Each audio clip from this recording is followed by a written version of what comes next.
Hello and welcome. Chris from Missouri here, bringing you another video about vintage baseball cards.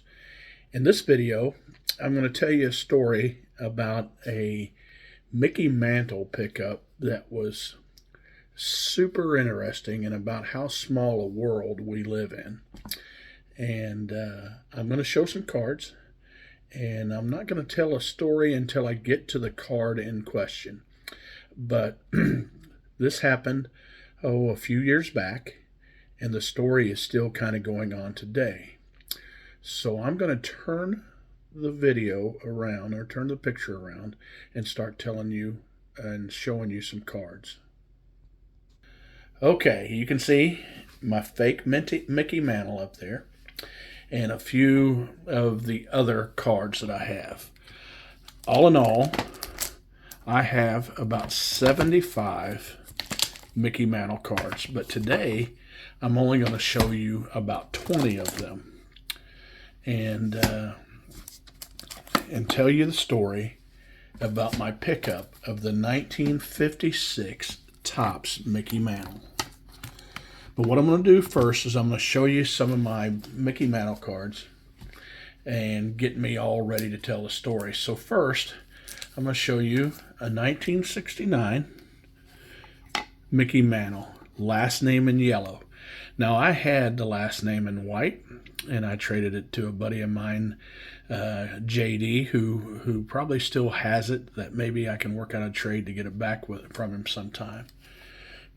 But now, here's the 68 Mantle, and it's in a PSA 6. Most of my Mantles are lower grade, but if you're going to be a vintage collector, it's really nice to have a Mickey Mantle or a couple of them in your collection.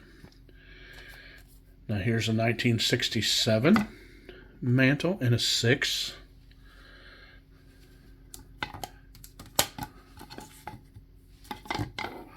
Hope you can see those and the glare's not too bad. 1966 Mantle.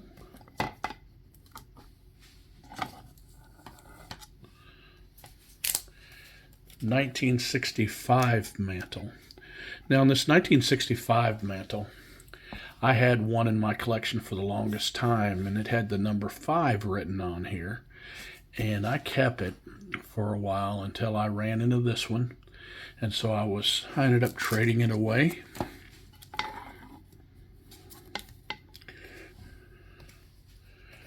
Now here's a 1964 Mickey Mantle. I'm going to try to get to the 1956 without stopping and telling too much stories. But this is one of my favorite Mickey Mantles coming up, and this is a 1963 Mickey Mantle, which I've had in my collection for a really, really long time.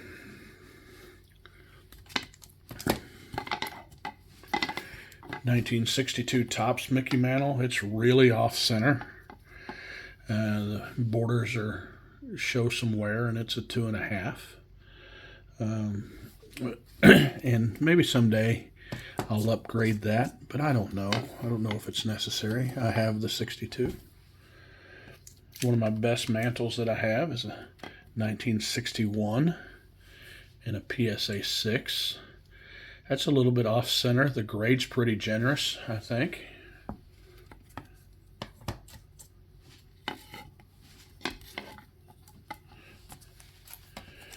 Here's the 1960 in a PSA 5. Now some of these grades are a little bit higher than what I realized, but I'm sure there's none more than that 6 coming up. 1959 Topps Mickey Mantle in a PSA 2.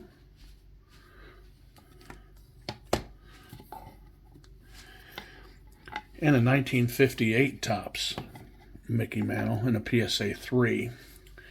I got plastic on here, and I need to make the cover a little bit better. It looks like I have some old covers on them. I still play with my cards and show them off, so at least the plastic on top might get scratched. Now here's a 1957 PSA 5, but it's miscut.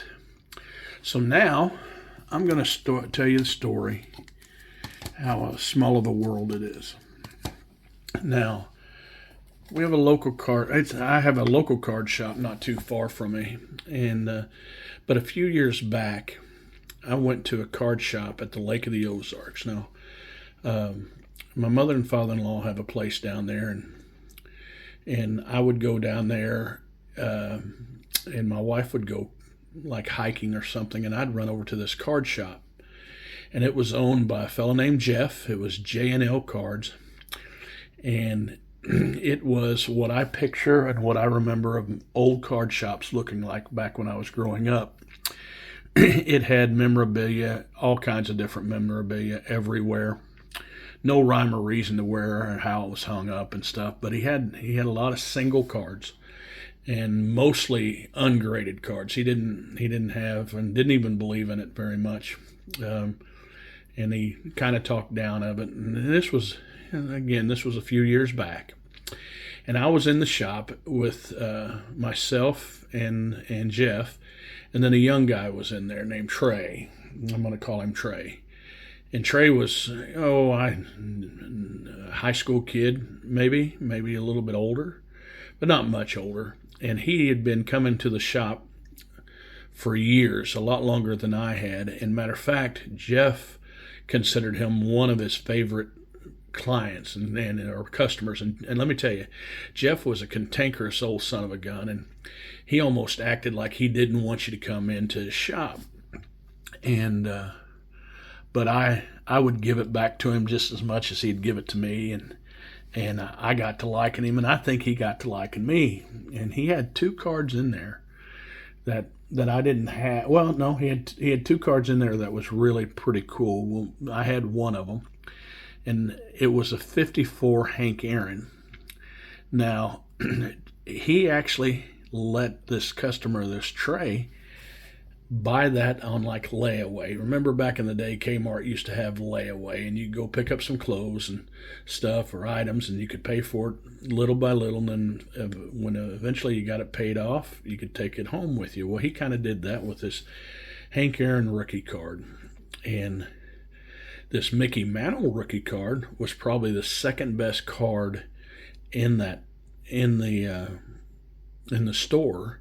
And so this Trey had been watching that as he was growing up and admiring the card, and it was overpriced, and so Jeff was never going to sell it, but it was going to be the next card, I believe, that Trey was going to put on layaway. And I didn't know Trey. I didn't know where he lived, or I just assumed he lived at the lake, which is 2 hours away from where I live.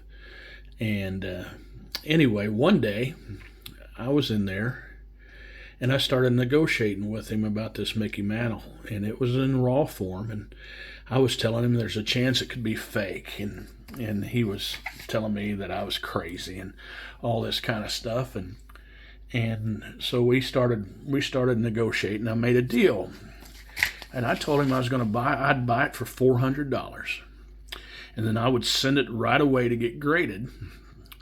And then if it came back authentic, well, I would bring him in a little bit more money, not much. But if it was graded a 1, I'd bring him in $500.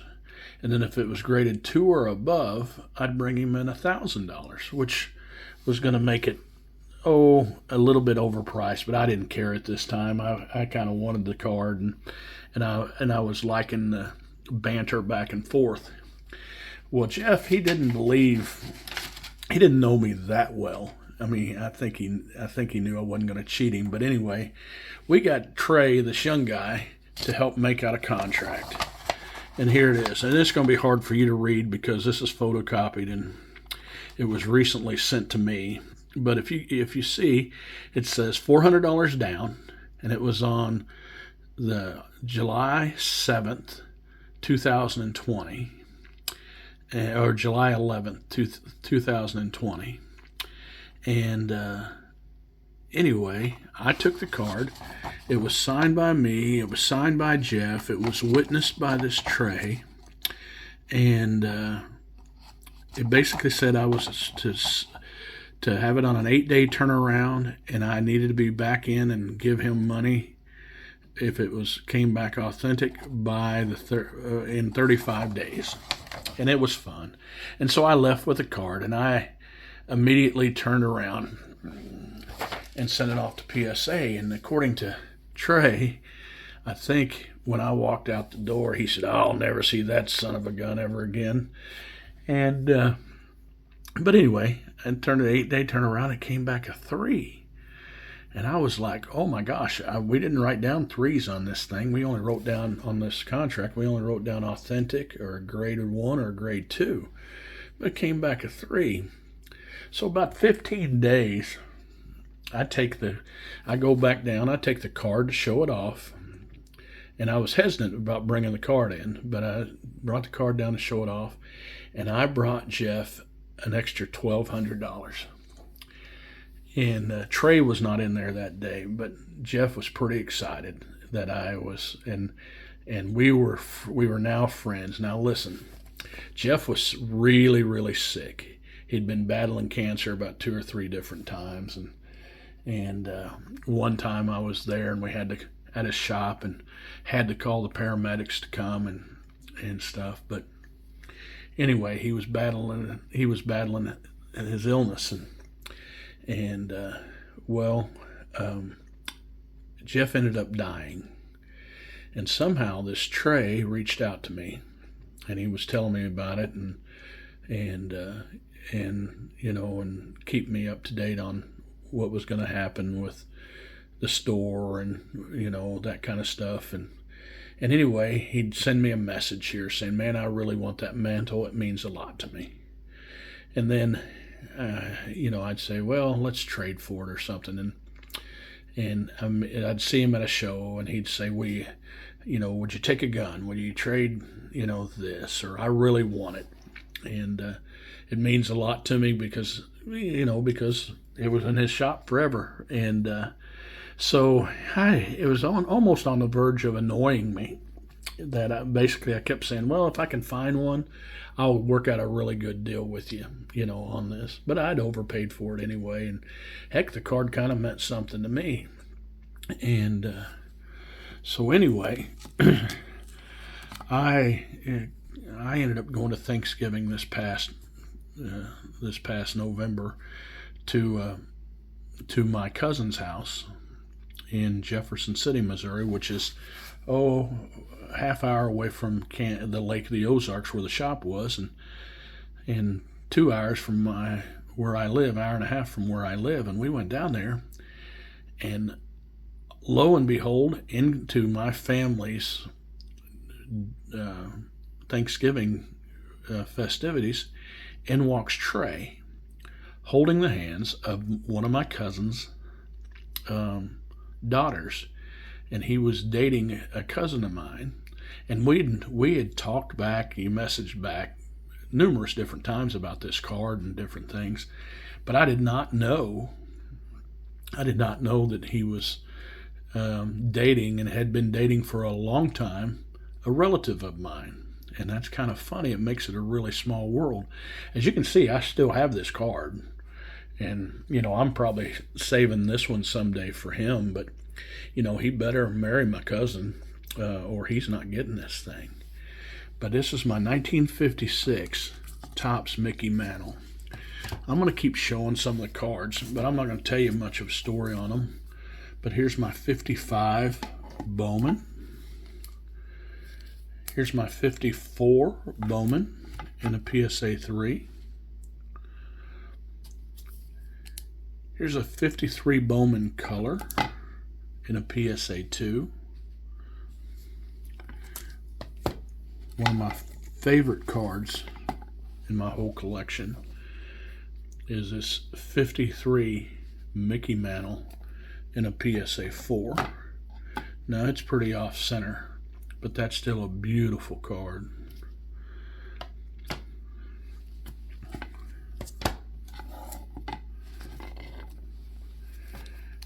Here's a 52 Burke Ross that I recently picked up in what I call the State Fair find.